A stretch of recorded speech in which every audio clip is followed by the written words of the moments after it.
Makanan nasi liwet 1.000, A. Kalau ke Bandung jangan kaget ada nasi liwet berapa, A? 1.000, serba 1.000. Bahkan sate berapa yang ini, ya? 500. Nasi liwet 1.000, sate gopek guys. Ini udah berapa lama jualan, A? Lumayan lah, ada 10 tahun mah. 10 tahun ya. 10 tahun. Pertanyaannya simpel, lah. Ini dengan harga 1.000 ada yang GoPay ini untung, A? Untung, pasti untung. Ini kalau yang komplit katanya bisa sampai 20 jenis lauk ya. Ya. Cuman yang paling best seller si pepes-pepesannya ya. Ayam, jamur, usus gitu ya. Buka jam berapa, A? Jam 9 Sampai jam? sampai jam 3. Oke, A, aku pesan di sini makan ya. Boleh. Takis. Habis, Bos. Enak.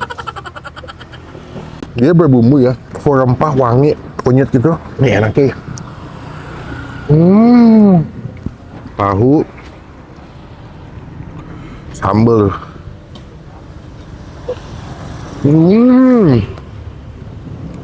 Lagi tanggal tua, belum gajian ya. Tadi gue liat ada orang makan cuma 10.000. Nasinya 3, pakai pepes 2. Sambalnya free flow di sini, bisa ngambil sepuasnya.